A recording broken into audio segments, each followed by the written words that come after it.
Namaste and welcome back to another episode of the Sapient. Today, we have a very multifaceted person on the podcast. So, her name is Alisha. Sorry, Aisha, right? Anyways, I mess up names every time. I don't know why. Maybe I No, need to that's get fine. checked. How are you, Aisha? I'm doing well. How are you doing today? I am excited to be Uh, on this podcast. Thank you so much for inviting me, and I'm w- happy to see where this conversation goes. Thank you so much for being here. So you are from Canada, right? Yes, that is correct. I'm from Vancouver, Canada, so in BC, British Mm, Columbia. got it. So do you hate warmer, climates? Um, no, I don't particularly hate warmer climates. I don't have a prejudice against them. I guess I'm just in Canada. We tend to get lots of snow, and Mm-hmm. we've got snow in Alberta. In Vancouver, it's either rain or shine. So on the good days, Mm-hmm. it's sunny. Every other day, it's rain. So that's fun.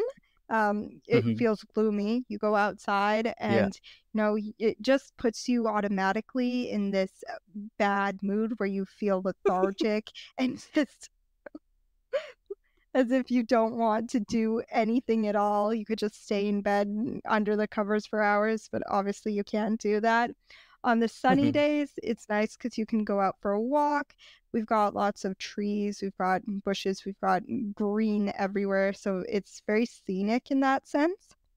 Mm-hmm. But I enjoy going for runs, going for walks on the sunny days, but we get about 2 a week or two Mm-hmm. every it depends on the month. I would say, all through winter, you get no sun, but in Yeah. the summertime, it's better, It's like there's Yeah. about a 50% chance there might be sun or rain. So yes, that's Mm-hmm. just how BC is, in Vancouver especially. But Mm-hmm. in Alberta, it's snow.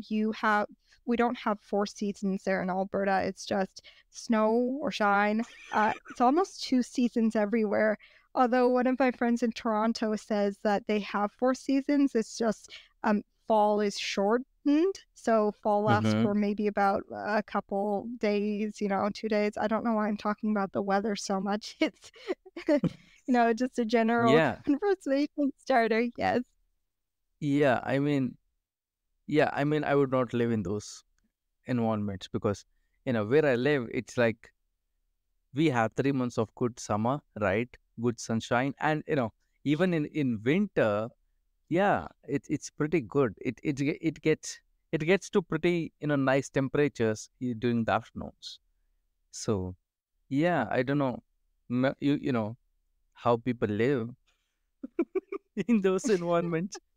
Um, Well, yeah, you've got to have your coat. You look like some sort of person from the Arctic, from the North Pole.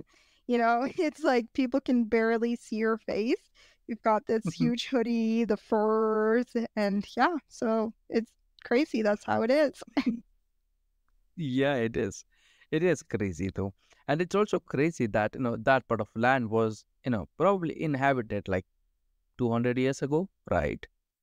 Yeah, Canada is a baby. It's so young. Like you compare it to America, and we don't have a rich history. It's like it's Yeah. where everybody came where they didn't know where they wanted to go. They were just searching for a place. They found the sun, and then I don't know. They were too lazy to go off and continue off to the places they wanted to visit. So they decided, you know what, I'm Canadian.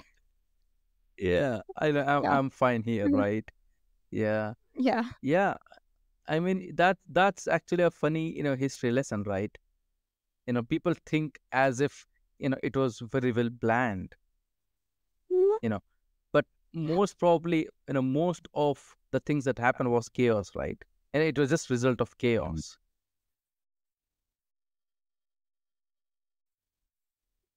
Yeah, I mean it's like if you look at history, you know, do you feel like do you feel like history is fabricated?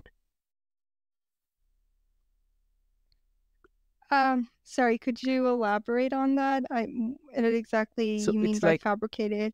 as if we look Uh-huh. back on it and we have our own twist and perspective on it and it's not exactly accurate, or is that what you Yes, it meant it to? yeah, I feel like history might not be as accurate as we think it is, but Yes. also it's like we have glorified a lot of things, right? Hmm. In the process. So yeah, what's your opinion on that? I'd say that history in general, when you're looking back at things, you hear the stories, but when you listen to any story, no one's going to tell you the dark parts, or I guess not the most intriguing parts of a story. They're just going to hone into the most elaborate parts. Maybe it's Uh-huh. climactic, it's dramatic. They're going to focus on that because it's what people want to hear. You're not going to listen to Uh-huh. some boring story that's about maybe something that's been remained stagnant for a while. Nothing has changed. There's no characters Uh-huh. in it. There's nothing fun. There's no wars. There's no drama. No one's going to listen Uh-huh. to that. So I do believe that when you look back on history and you see all these wars, you see all these monarchs, all these dictators, they paint Uh-huh. them in this light where it stays very true to a stereotype or to the character Uh-huh. that you see. So, if you Yeah. look at someone like Hitler, let's say, to, draw someone in, why not? Yeah. Or you look at, Queen Elizabeth I, you look at Uh-huh.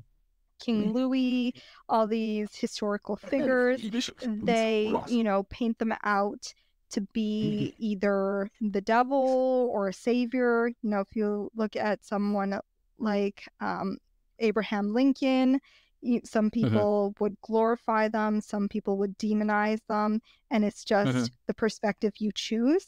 It doesn't Yeah. necessarily mean that that's who they were all the time, because humans are well-rounded people. We go through phases, we go through highs, through lows. Sometimes Uh-huh. we're upset at others, sometimes we're ecstatic. And it's just that stereotype, that picture Uh-huh. frame, those walls you want to enclose someone Yeah. inside isn't Uh-huh. necessarily truthful. It doesn't hold truth to the person. And I think when we look back on history, how you mentioned, is it fabricated? So in that sense, it Uh-huh. could be fabricated, where we want to have this perspective. We want to either have them as a demon or have them as a hero, and then everything in their life aligns with that character that we've Uh-huh. imposed upon them. So Yeah. yeah, Yeah, I mean that's a that very was my best interesting answer to your perspective. question. Yeah, actually that's a very interesting perspective, right? Um, yeah. And talking about perspectives, you're a poet, right? Yeah, How so how I did am you a like, poet, a singer, mhm. songwriter. Yeah, and how did you like And get into that? okay, so I got into poetry. It's a bit odd, I'd say. I got into poetry at the same time I got into singing and songwriting, because whenever I write down a poem, in my head I hear this melody. So it's a poem, but I could sing it as a song. So most of my poems start out as these short phrases. So I'll be, in the shower, I'll be going for a walk, I'll be doing something, and then I'll hear like da da da da da da da da da da da da da da. I have this melody in my head, and this sounds odd Mhm. to, the average person, because most people aren't going around mumbling to themselves or have these ideas in their head, but I do. And so with Mhm. that, I usually attach words to it. And then once I've got a single word, like a golden nugget, I call it, it's Mhm. just this one word that stands out, and it's one of those powerful words where you feel as though you can shift the perspective and create an entire story out of it with characters.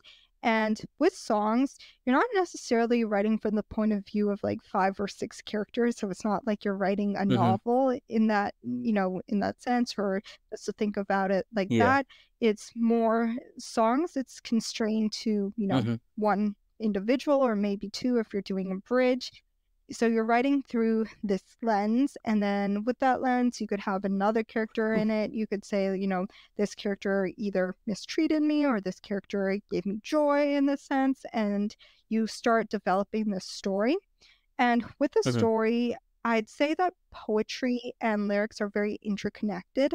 So when you're writing poetry, you're thinking about metaphors, you're thinking about analogies, even like if you could describe it in a different way. You're using similes, you're using all these figures of speech in poetry. And then when you write a song, you're also thinking about those figures of speech, and lyrics especially. You're thinking more about the meter and the consonants and the assonants, how each word sounds, because it's a song. So you want it to be able to, flow, to be able to come off the lips easy, just to be able to sing it. Because when you're thinking of the vocalization aspect of it, when you're vocalizing a song, you don't want to have to be fighting against yourself to stay on pitch and convey the song as easily as possible. So, the technical aspect of the singing, you can go into, vocal lessons, vocal training, just get an in-depth experience in that. So if you want to write songs, you can have those vocal lessons, and that helps you to stay on pitch and also to resonate with an audience. Because when we're recording vocals these days and we're doing it in a DAW, it's on your computer, you've got your microphone set up, you've got all these, an audio interface, you've got your EQ, you've got your Melodyne. So Melodyne is just something where you tune vocals. And so since we have so much vocal tuning and equipment, it's not necessarily always just the staying on pitch that is problematic. It's more, can you sing a song with feeling? So can you evoke emotion in the listener? If you're singing a sad song and you're singing it all happily and you're ecstatic, then that's a bit, there's a juxtaposition there. You can do that intentionally if that's how your song's supposed to be, but in most cases, you're not singing a ballad like, let's go, great, it's not something as happy as that. But if you're singing a happy song, you don't want to sound like you just woke up in the morning and you don't want to go and you're just dragging yourself around. That's not necessarily the best upbeat pop song you could think about. That's not what's going to resonate with others for the vocals. And I'm sorry, I'm jumping to vocals for some reason, and you asked about poetry, but when it comes to vocals, there's all these nuances in a vocal that you can hear, especially for me as a singer, as well as a poet and a songwriter. You can hear these nuances in somebody's voice because sometimes, you'll have this breath and you'll keep the breath in the vocals, so it adds extra character and extra dynamics to the recording. You'll sometimes hear grunts, like if someone's feeling pain or it's in a ballad, and there's just all these small changes you can make with your voices to resonate with the audience. So let's say, a song has this angry tone to it. It's about maybe it's about a breakup song and they're angry at somebody. The vocalist is on the verge of screaming to portray that anger. And that's how vocalization works. But I'm jumping back to the poetry, which is what you originally asked about. Yes. A lot of that, what I do is I have this spark of inspiration. Once I get that spark of inspiration, so either it's a melody and then I have words with it, I'll write it down in a notes app or I'll just sing it into my phone. And then you take that, you construct more verses around it. So with songs, Mm-hmm. it goes, verse, chorus, and then a bridge if you want it. You can also do other song structures, but I won't dive all the way into song structures because you could talk about that all day. And this is the most Yes. common song structure there is because most people don't Mm-hmm. branch into other song structures where it's just verses, or if they just have choruses, or there's a plethora of them. But Mm-hmm.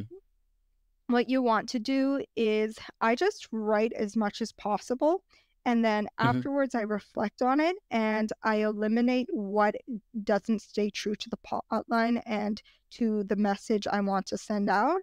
And that Mm-hmm. just comes through, you have to change up words, especially when you're writing songs, because it has to fit the meter. So if you have, Mm-hmm. 3 syllables in one verse for line 1, Yeah. you can't have like Mm-hmm. 8 syllables in verse 2, line 1, because it just doesn't Mm-hmm. fit the melody. So you have to Yeah. think about that. There's Mm-hmm. probably more than 3 syllables in a line, but this is just an example. Mm-hmm. But you don't Got want it. to outstretch your syllable count. So Mm-hmm. you can do that by looking up other words that are similar Mm-hmm. in meaning but Yeah. would fit that syllable count, or you can just Mm-hmm. rephrase your line. And a Mm-hmm. lot of that is how many times can you say the same thing? Mm-hmm. Because you have to think about, I want to say, for example, I hate sharks. Mm-hmm. I'm just coming off of things off the top of my head. How many Yeah. ways can you say I hate sharks without using those same Mm-hmm. words, right? So that's Yeah. what writing poetry is Mm-hmm. all about. Yeah. Since you brought up the songwriting part of it, um, so let's dive into that. Um, so since you have been doing it for some time, do you think today's music is so much more synthetic than organic? Yes, if you're, talking about synthetic, as in we have more, I guess, just produced instrumental tracks. So we have more like, I'd say, computer generated voices, and you have a lot of vocal chopping. You've got to break up certain instruments. It's not acoustic, so it's not what the piano sounds like. It's not what that old church grand piano sounds like. It's not like what that No, actually, my question maybe is even, regarding the vocals. There used oh, to be the a time vocal. when you, yeah, when you would sing probably, a paragraph, um, Hmm. or a chorus, and Hmm. you would edit that. Whereas today, I see in music production, people are just, um, you know, clipping word by word in recording, Hmm. and then they're just editing those words. And do you think that's, like more of a synthetic approach, or it's more organic? So I'd say there is a lot more synthetic vocal recordings, Mm-hmm. because nowadays you can take a vocal and just chop it up, run it through a couple of VST plugins, and then it turns into like this robot sound, or it turns into something else that's completely different than the original Mm-hmm. voice. And a Yeah. lot of producers do that now, especially in EDM, electronic dance music, and Mm-hmm. other forms of dance music where there's a lot of like synths in it. There's a lot of like these electronic basses. There's these these atmospheric sounds, I'd say. And Mm-hmm. a lot of people use those vocals as accents. So if you hear a Mm-hmm. lot of Billie Eilish songs, you'll notice Yes. that Yeah. she has her main vocal, and then she does a Mm-hmm. lot of vocal layering. So you go Mm-hmm. into it, and there's about, I don't know how many she does, but I wouldn't be surprised if it was like 10 tracks of vocals or even more than that, because Mm-hmm. you've got your main vocal, and then you've Yeah. got tracks with your accent vocals, and then those accent Mm-hmm. vocals, they can be pitched up. So maybe it's an octave up, maybe it's an octave down. And when I say Mm-hmm. octave, that's just where it is on the musical scale. So if I say Yeah. E and then I go E, it's like an octave above that, where it's the same pitch, but Mm-hmm. it's pitched higher or it's pitched lower. So you've got those. You can also do thirds, you can do fifths, which is just different notes on the scale. So it's all on this in the same Mhm. key. It's in tune, but they're just pitched differently. And then some of them could be different types of vocals, especially where you have like the Mhm. soft sounding vocals. So you could do a vocal take on ah, or you could do a vocal take on ooh, or whatever you want to do. You could even add in ad libs. So ad libs are like Mhm. little, you'll hear them in a lot of rap music where you'll have the main Yeah. track going and then you've got the main lead vocal and then you've got in between the spaces, so in between the Mhm. beats, someone says, Mhm. yeah, yeah, da da da da, and then you play it Yeah. in. It's just to keep the Mhm. listener interested, especially Mhm. nowadays with pop music. You listen to a song, and if you don't like it within the first 3, 4, 5 seconds, you just skip on to the next song. And so when it comes Mhm. to the world of streaming, you Mhm. have to know how to hook the listener in the first 3, 5 seconds to keep them there Yeah. listening to the track. Mhm. Yes. So since you brought up rap, what's your opinion about um Kendrick and Drake beef? I actually have not, I don't know much about Kendrick and Drake's beef, just because Mhm. as a singer-songwriter, I'm not necessarily focused on the artists themselves. It's more the Mhm. music they produce, and I don't know why, but Yeah. if you talk about celebrities and their beef, I'll be like, "Who? What?" But I'll be like, "I know their songs, like, I Yeah. know how this production is produced. I know how it was recorded in the studio. I could tell you that Yeah. this instrument was used here with this instrument." But then you talk about Mhm. celebrities and their beef, and I'm like, well, that's just Yeah. marketing. Like, what, Mhm. Yeah, of course. that's Of just, course, it's just marketing.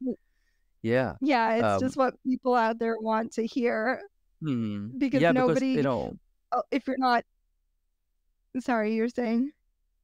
yeah, because um Drake put out you know a diss track, right?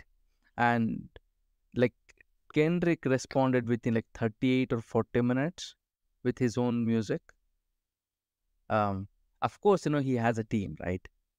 But I feel like it's impressive to go after a person and completely, like actually hurt them Hmm. in just 40 minutes, Yes. right? Yeah. Well, I mean, these people are professionals, so you can write a song just like that, and it can be exactly what you want to communicate, especially with rappers, because a lot of rappers, you go into, clubs, you go into local bars, and you'll see a lot of these rappers who have or find their craft where they're able to just go on stage and then do a performance completely off the top of their heads.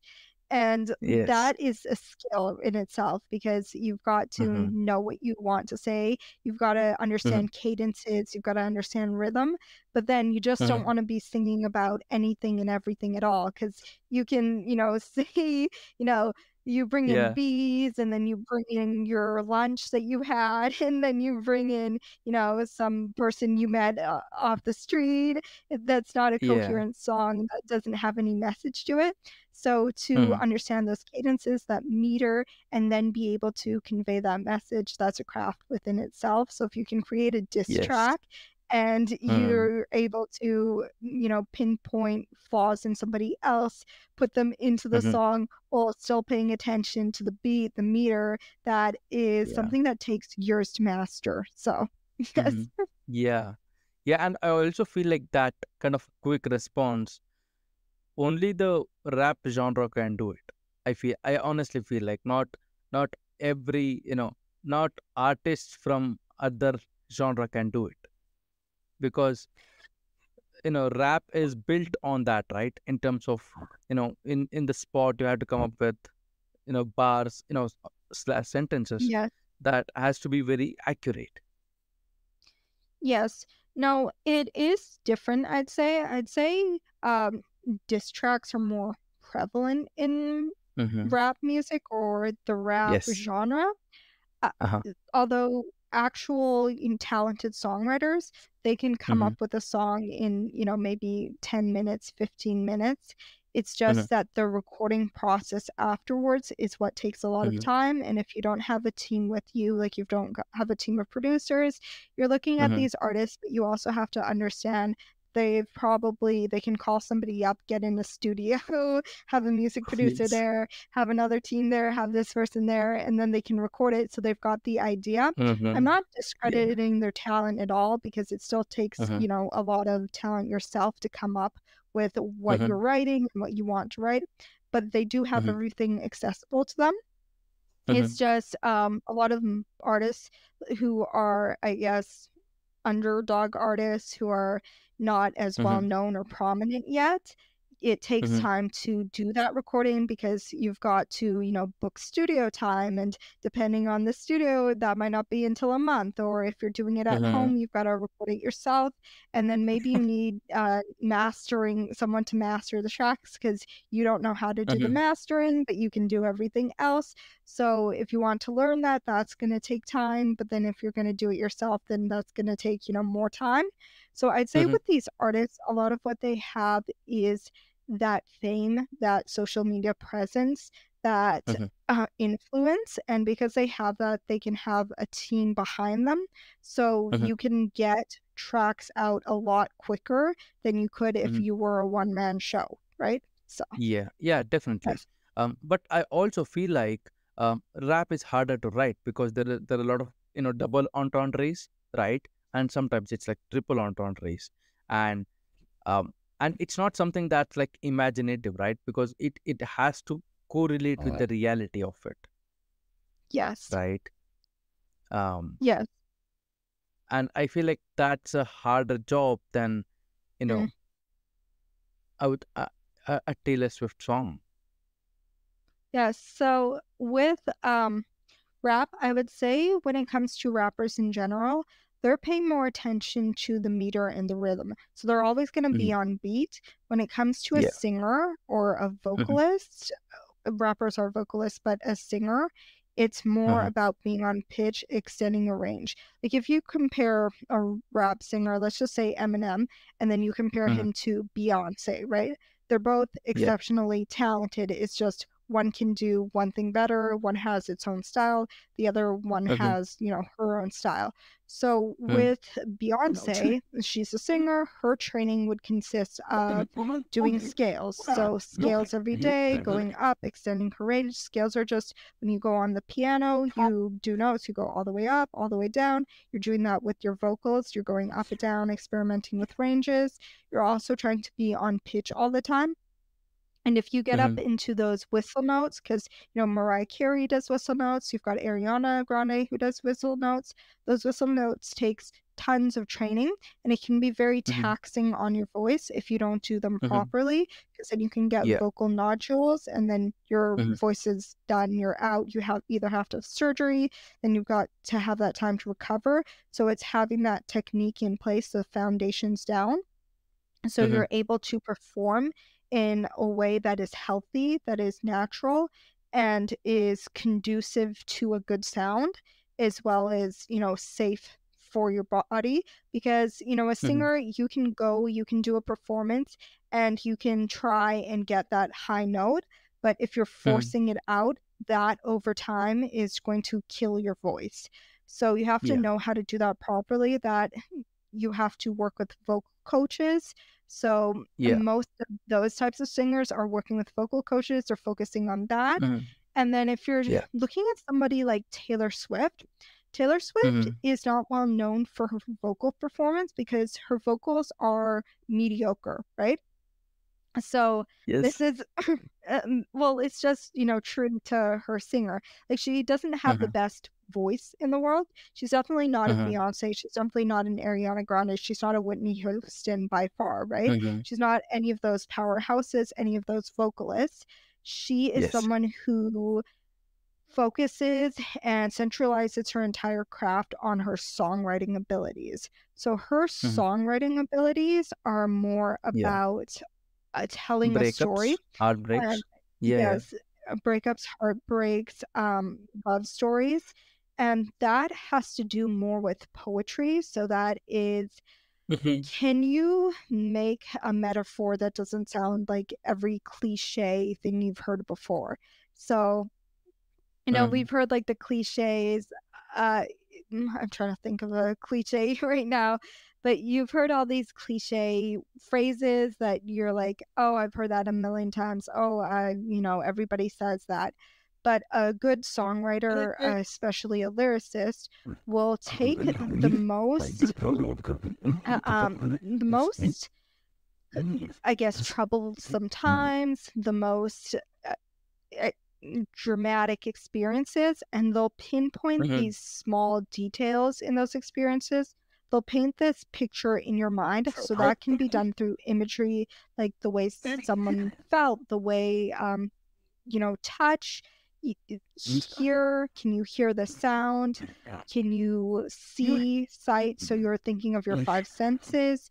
You're also thinking about how you can describe a scene. So what place are you in? If you're writing a song, let's say, about a breakup, I'm trying to think of a Taylor Swift song. Let me think. Like, I know a lot of Taylor Swift songs. Let's just say Bad Blood. So this is with Kendrick Lamar in it, because I think the featured version has Kendrick Lamar. But it's like, baby, now we got bad blood. Now we got problems.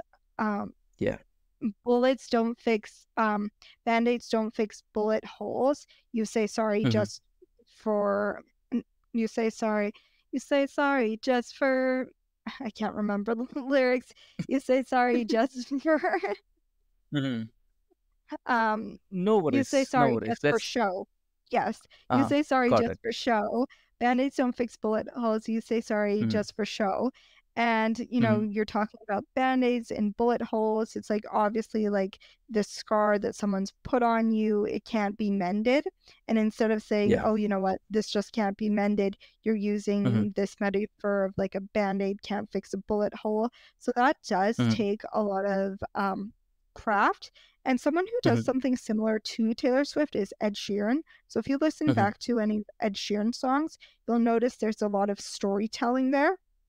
And people connect with stories because they want to hear the backstory. You don't just want to be like, oh, I got my heart broken and that's it. You want to know, where were you when you got your heart broken? Who was it with? Who else was there? What day was it? Was it a sunny day? Was it a windy day?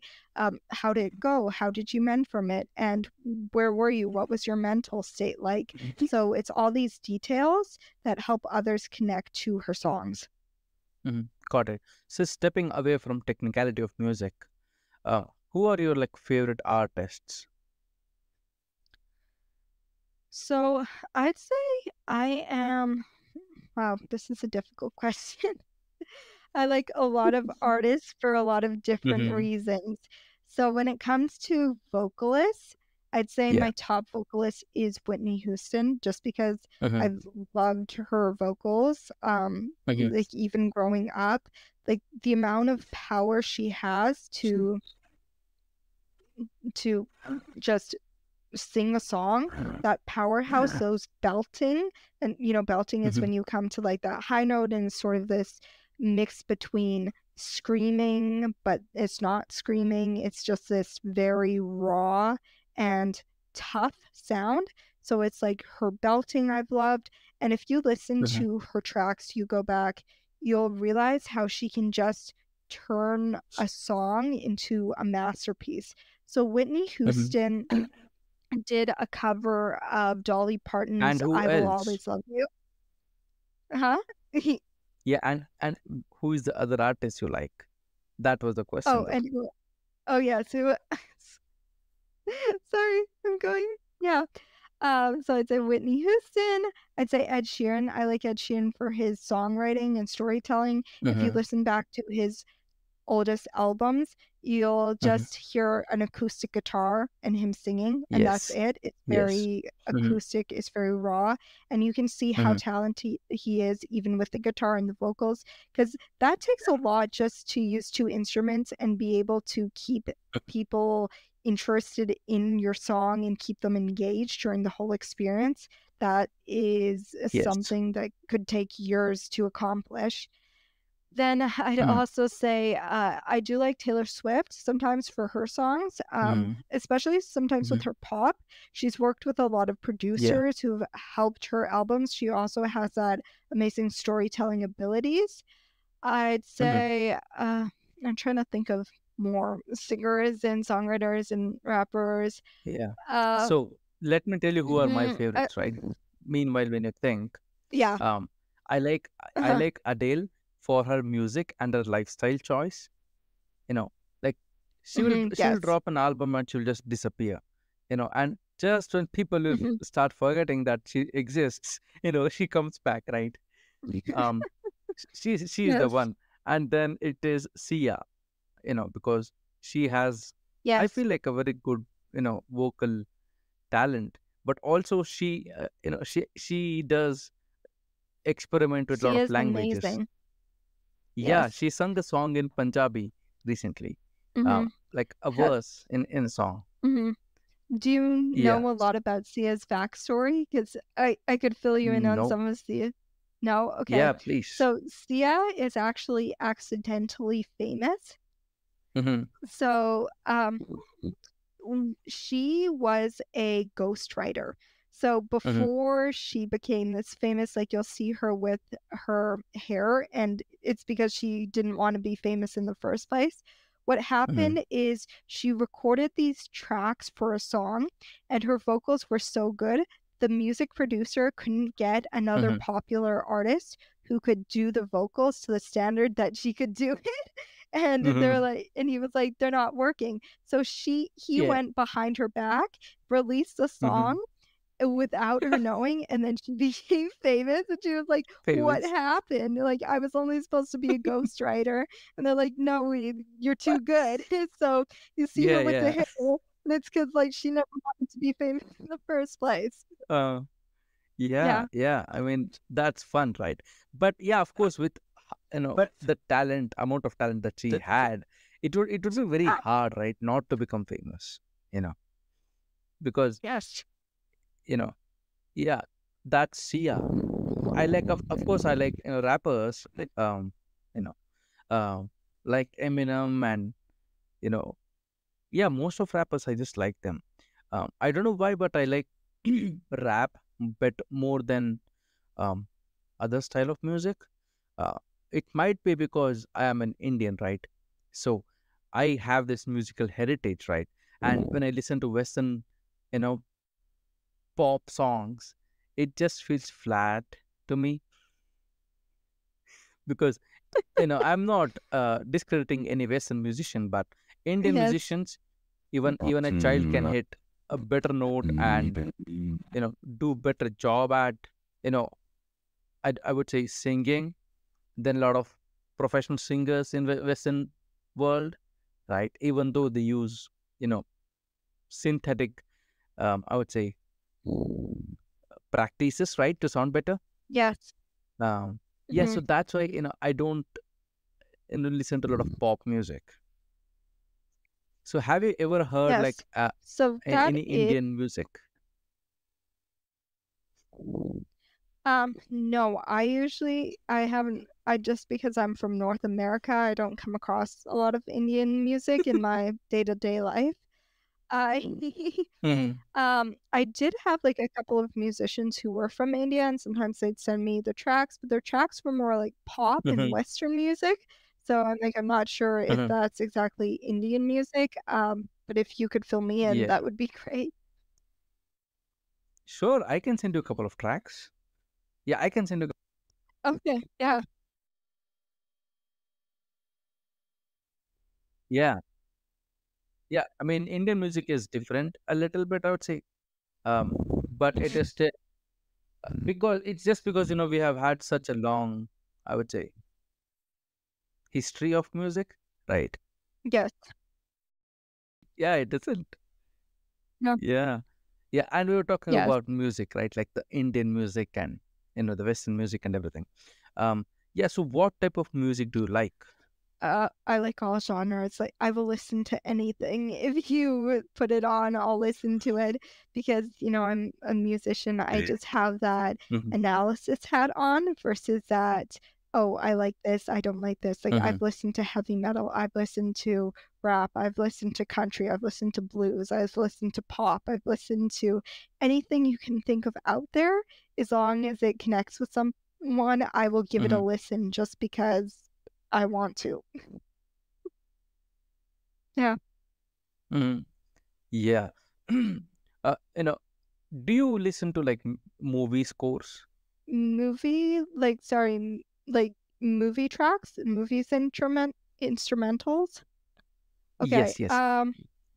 Yes, Sometimes yes. I'll listen to the soundtrack of the movie if I like a particular song, but I'm not someone who Mm-hmm. goes and just listens to the Mm-hmm. entire soundtrack unless I want to, you know, unless I'm working on a project and it relates to a movie and I have to listen to the entire soundtrack. I'm not someone who just says, "Oh, this is my favorite movie. I'm going to listen to every song on there." But, sometimes that could be good if Mm-hmm. you're like a musical director for a music movie, a musical supervisor, and you need to know how musical soundtracks are curated, then listening to a entire soundtrack would Yeah. definitely help. So, yes. Yeah. Yeah. Yeah, because there are a couple of great musicians, right, who put out like awesome Yes, music in movies. that happens all the Um, time. yeah. I yes. Um, you know, yeah, I don't know how people, musicians are able to do it. Of course, because I'm musically illiterate. Um, but I don't know how musicians are able to do it because, to provide music to a situation is a very rare thing, right? Because, of course, you could provide music to something like a love story or, a sad situation. But when you look at, space movies, right? And a space shuttle is just going through the space, and giving music to that I feel is more tricky, right? Because it's not something that everybody can relate to because no one has been out there Yes. in the space yet. Well, it all boils down to the feeling. So if you're producing a movie or a song for a movie where someone's launching themselves up to space, like what is the plot about? What's the script about? Is Hmm. it fear? Like have they never been to space before? Then is it that feeling of suspense, that feeling of Hmm. ambiguity, not knowing what's going to happen, and then that you can turn into a Hmm. song because you can use like notes that are a bit, you know, unstable, where you've got like this rockiness. Hmm. You call these sometimes diminished chords or minor chords, which are, if you use certain chord structures, you can get the sound where you have the feeling of suspense if you add more instruments to it. Hmm. Sometimes it's like that. But let's say if it's for a space movie and it's this excitement because it's the Hmm. first time they go to the moon, then you're going to reflect on those emotions of excitement of, Hmm. this is the most amazing thing that's ever happened Hmm. to this astronaut who's been working their entire life for this one moment. Then that's going to have an entirely Hmm. different Yeah. sound to it than something where it's like, this is nerve-wracking, right? So Hmm. a lot of it comes to those Hmm. emotions, Yeah. and then how can you convey those Hmm. emotions through music?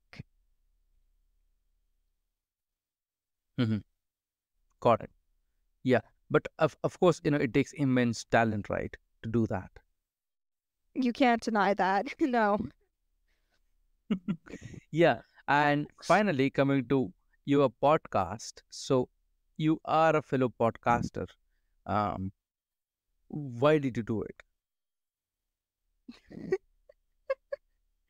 Okay, so I started a podcast, number one, because I was terrible at public speaking. Okay, so I'm Mm-hmm. someone who's naturally introverted, and I Are you sure? don't. Yeah, I know. You're seeing this stuff.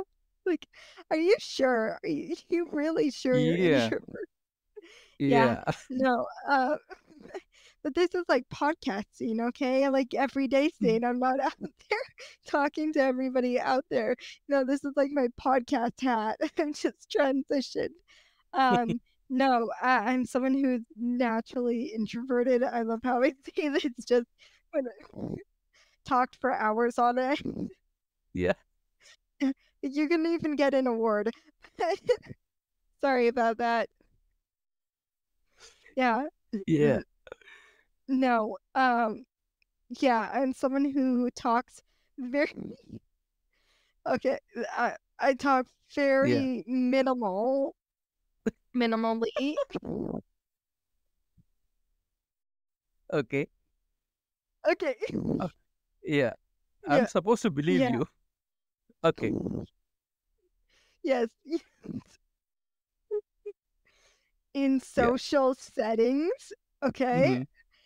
And so I thought, how do I improve my communication skills? How do I become a more effective communicator? And then how do I Mm-hmm. also learn a lot from others? And Mm-hmm. at first, I just picked up my phone and I started talking to myself like I was Mm-hmm. recording some sort of TikTok, but that didn't work out because I was like, this is weird. This is just weird. I don't know who does this. I don't like this format. Yeah. And then you look back and you replay and you're like, I look stupid the entire time. Like, just Yeah. dumb. I don't want to post this. I Mm-hmm. don't want to send this to a friend. I want to delete it off my Mm-hmm. phone, pretend like it never existed. So it was that, overcoming that fear, and then Mm-hmm. doing podcasting where I was like, you know what? Maybe I want to hear other people's stories. And if I can get guests Mm-hmm. on my podcast who talk about creativity, especially because I'm so passionate about creating Mm-hmm. things when it comes to my music, when it comes to my writing, when it comes to podcasting, I love learning what everybody else is up to, how they got started. And if they have any Mm-hmm. tips or tricks, general advice that others could apply to their field, their area, I believe Mm-hmm. that's mutually beneficial for everyone involved in the experience. Mm-hmm. So that's part of why I started it. I also wanted to Mm-hmm. do a lot more networking. I wanted people to actually listen to my songs because, that's good when you've worked on something for months on end and you're like, I'm gonna publish this, but it's like zero. Maybe my mom's listened to this 1,000 times. I don't know. Yeah. Yeah. Yeah. Yeah. And That it's happens. so that's part of it. And yeah, so it's about learning, about putting myself out there, Mm-hmm. about connecting with others. Yeah.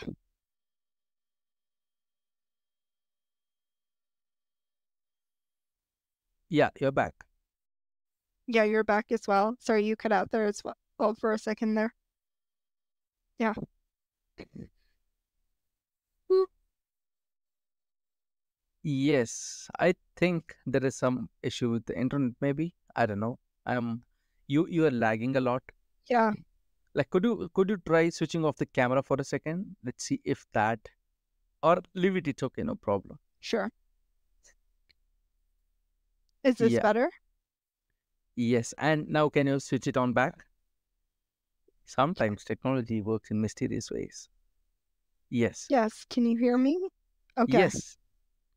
Yeah. Yes. So, Um, who was the biggest guest you had on your podcast? Like in terms of success? Yeah, of course, not in size. Yeah, come on. It has to be in sexes. I mean, I don't know why. Yeah, that's an odd mention. I most of I do audio podcasts, but Mhm. yes. Um, no, so when it comes to success, it's Yeah. hard to say because I've had a lot of entrepreneurs who've been very successful that have been on my podcast. Mhm. So, entrepreneurs, I mean, like if you're measuring success in terms of wealth, that's what entrepreneurs, I'd say, use as a good indicator of success. Mhm. Musicians use more fame and, Yeah. success, how they connect with Mhm. their audience, and artists Mhm. are in the similar realm. I've Yeah. had a real estate guy who Yeah. had like I think it was 150 complexes that he owned, and Mhm. it like he was on one of the top 10 podcasts out there. So Mm-hmm. he was interviewed on that, and then he's like coming Yeah. over to my podcast, and like this is like big shit, you know. Yeah. Like I'm not top 10. But yes, that was one of the guests. I've also Mm-hmm. had other successful entrepreneurs and artists who were Mm-hmm. experts in their specific niches. They Yeah. weren't famous, but Mm-hmm. like they were the most successful in that niche, in that industry. Mm-hmm. So I've had people who they've had like successful businesses, Mm-hmm. especially this one guy. He started making any type of object, toy Mm-hmm. figurine that you could imagine. And Mm-hmm. he was on the late night show, or he made something for the late night show. So I had him Mm-hmm. on my podcast, which was fun to hear about his experience and how he built up his business for about 10 years, I think, and how it was Mm-hmm. an accident, how he got into it because he was originally a professor, a teacher, and then he tried this one Mm-hmm. thing and it blew up. So that was Yeah. part of it. I've actually had other people, musicians, who have actually grown quite rapidly. So they're successful. Some of them are mildly successful on Instagram, on Uh-huh. other social media platforms. I've had artists who do a lot of like artist retreats where they have a company and then they host like a Mm-hmm. 10-day retreat for people to come. So if Yeah. like I'd say everyone is doing well who's been on my podcast. Like they're definitely go-getters and they want to okay, yeah. And Yes. just laughed at the go-getter. No, you said everybody Yeah, who comes on to my podcast is successful. So I was like, yeah, well, you should have a waiting list for I that. think well, I'd say mildly successful. Yeah, like mildly, Yeah. like they're ambitious, I'd say, you know? Mm-hmm. Like it's Yeah. not, I have somebody who comes onto my podcast who does nothing with their Mm-hmm. lives or just you watches TV all day and it's like, you know what, I want to show up today. I just want to talk about, you know, SpongeBob SquarePants. No, that's not my kind of podcast. I'm sure there's other Yeah. podcasts, but That would be you know, mine. That would be mine. Yeah. That's my okay. podcast. Yes. Hmm. Yeah. Yeah. No, if you want to come on and just talk about, you know, the latest TV show series, maybe that your 7-year-old cousin watches, you know, just What if you're a babysitter though? You'd have to watch those shows. well, I mean, I don't know how many, I haven't had any babysitters on my podcast. I'm sure they've done babysitting, you know, at some point in their lives, you know, because everyone does that at some points to make some money or get an extra income. But Mm-hmm. I haven't specifically interviewed a babysitter because I think most of them would be 12 years old or a little. So, you know, Yeah. how do you feel about your babysitting career? You know, that, Yeah, I think that would be a very interesting question, right? Like, yeah. Uh-huh. what was the best baby you looked at? Mhm. You looked after. What was the worst baby you looked after? Yes. Yeah. No, one just screamed for hours on end. You know, that's all it would Yeah. do. Threw up on me. Yeah. It would be a post-game interview, Yeah. In Uh-huh. sports, we have post-game interviews. So it would be like that. What do you feel about your performance today? Yes. I don't know. I guess unsuccessful. The baby wouldn't shut up. Yes, you would say the first half of the day was good and the second half really was bad. You know? Yeah. Yes. Yeah. Yeah, but you did not mention me. Like on, oh, yeah. Oh my God. I was on your podcast. Yes, I'm so sorry. You see, Aisha, if you had asked me who is the most successful guest you have had on, I would have said you. But you missed Okay. that chance. You missed that Yeah. opportunity. I'm so sorry. I wouldn't expect to be the most successful guest on your podcast, but yeah, no, yeah, you as well. Like, no, you are very successful when it comes to like social media marketing, and I even talked to you before this Yeah. podcast, and Yeah. just working with Mhm. So So, yeah, so guys, just a warning. I did not pay her to say so. There is no sponsorship involved. yeah, So whatever she's saying, it is her responsibility, not mine. yeah. No, Ganesh, he's great. Like most successful guest ever. Like you cannot. Thank Yes. you. Yeah. So guys, you heard it here on Sapient that I'm the most successful guest that you can have on your podcast. Yeah. Thanks to Aisha, and 10% of my income goes to her now.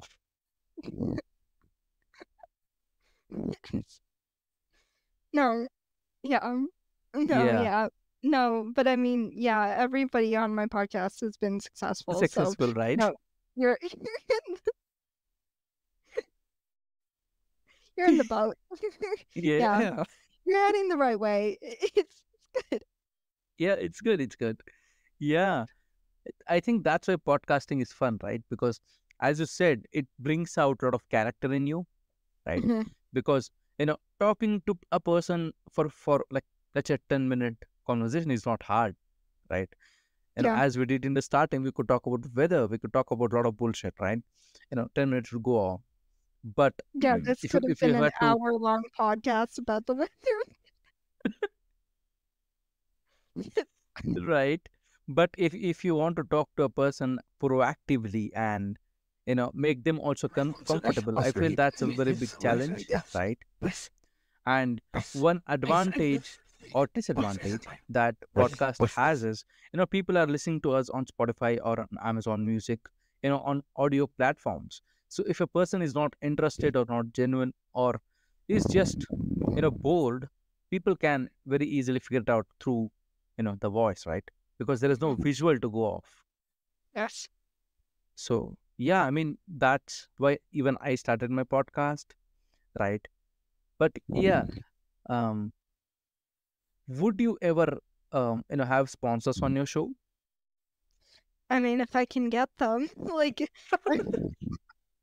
Oh my it's not God. like I need to say no to a sponsor. Be like, no, no, don't give me your money. Don't, Yeah, yeah, don't. I'll make this a success. You just go yeah, away. Leave me alone. yeah. Leave me alone. I'm not a capitalistic person. I'm a Well, what if? communist. I don't like Yeah, your money. no, yeah. Yeah, That's what I'll say. yeah. I would imagine you would have an easier time finding sponsors than me. Well, I have an audio only podcast because I've got this Dude, podcasting about you just mentioned anime. Hitler at the start of this podcast. Who would want to sponsor us?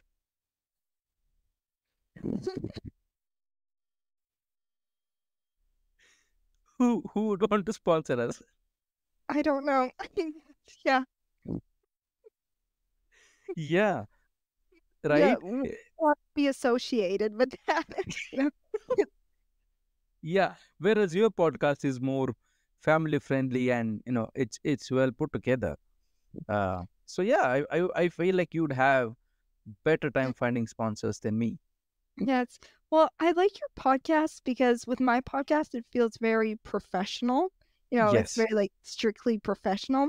Your Hmm. podcast is like, you can get a cup of tea, you can Yeah, get yeah. some coffee and just talk about any and everything. So I love that vibe Yes. there.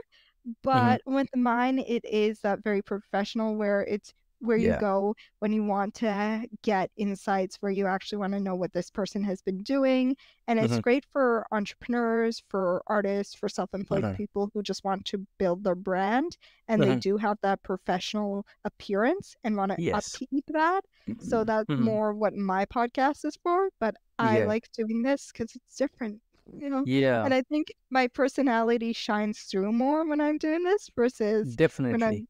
when I'm doing more of my podcast because I'm Yes. listening and I'm just asking more critical questions and So, just so yeah. are you implying that I do not ask critical questions?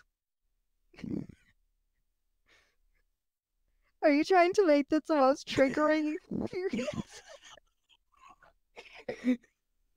So are you saying Yeah, no, she don't ask critical questions. critical Your questions questions. are Yeah, no, my like you questions are need to up average your at the game. best. Yeah, they're Yeah, just yeah. Yeah, I don't know what you're yeah, doing. It's just not yeah. working. Yeah, is it? Mm-hmm. No. Yeah. Yeah, I think I need to work on it though. Yeah. Well, no, no, like if you want actual feedback, you ask great Uh, questions. I love how it's yeah. such a relaxed tone, and the questions are honestly, I think you could ask a question with 5 words, and I'd still be able to come up with something or some, Yes, I'm response. sure. I'm sure. Yeah, Yeah, I'm sure. yeah, Because I yeah. I asked a question which was like 4 words long. And I answered with like a 3-paragraph response. Yes. Yeah. Yes. Mhm. Yeah. Yes. Thank God you're not a teacher though. Thank God. Otherwise we would be in trouble. Yeah. I mean the Yeah. children studying, under you would be in very much trouble. Yeah. Yeah. I'll remember to like not ever go into education. Yes. Yes. Yes. Uh-huh. Yeah, because Yeah, that's once I had a teacher, right? So she was like very talkative.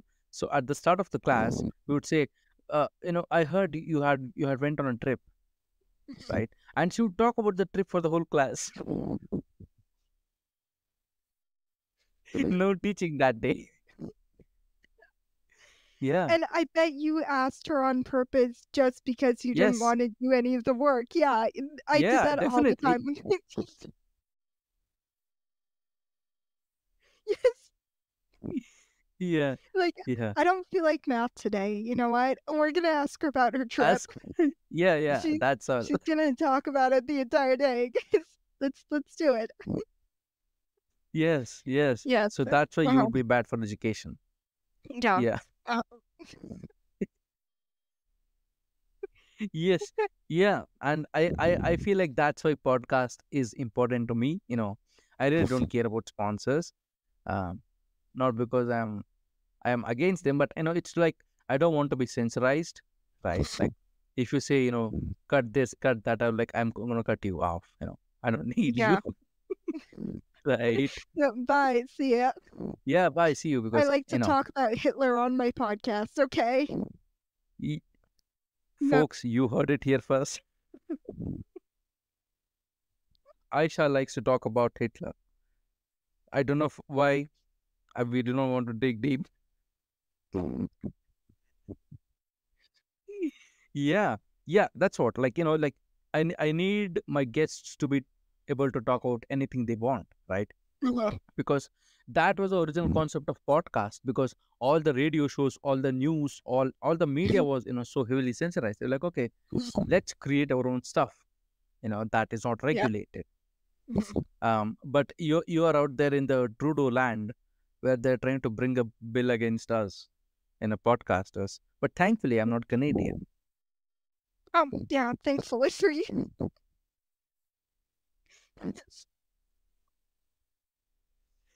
Yeah, it definitely sounds like a you problem than a me problem. Good luck with that. Yeah, good luck with that. Yeah, yeah, but I don't think you'd have trouble because your podcast is mainly being formal and you don't criticize the government actively. Nope. No, Yes. stay out of that. No, nothing. Yeah. Yeah, yeah, that's good for you. Like, do you prep for your episodes? Like, do you do research and prepare questionnaires? No. No. No. Like, like, because I do a lot of episodes a day. Like, I do 2 or 3 episodes a day, and they're all at a time. So I do like look at their bio, what they said. Sometimes if they have website links, I'll go click on those. or when I'm asking them, I'll just briefly see what they're about. Yeah. But I'm not somebody who has like notes and pages full of questions. Yeah. I just come up off of everything off the top of my head, which I don't know if that's a good thing because I Yeah. haven't gone back and listened to all of my episodes. Yes. Yes. Listening to When I ourselves is the worst thing. Yeah, I know. I no, know that. I can't do it. I like no. Yeah. I critique it and I'm like, I shouldn't have said that. I shouldn't have said that either. Shouldn't have said that. Why do I say so many times? That happens. What is this Yes. like? Yeah. Like, Yeah. don't use like in every sentence. I don't know why. You don't. Yeah. I do use you know a lot. Uh-huh. Or you Yeah. right? Like right? You Right. get it? Yeah. Right? Yeah. And Uh-huh. yes. Yes. I use yes a lot. Yeah, but I really don't care though. You know.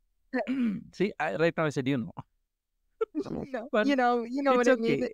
Yeah, it's okay. I feel that's the process of podcasting, right? Where you know, I'm here to have fun.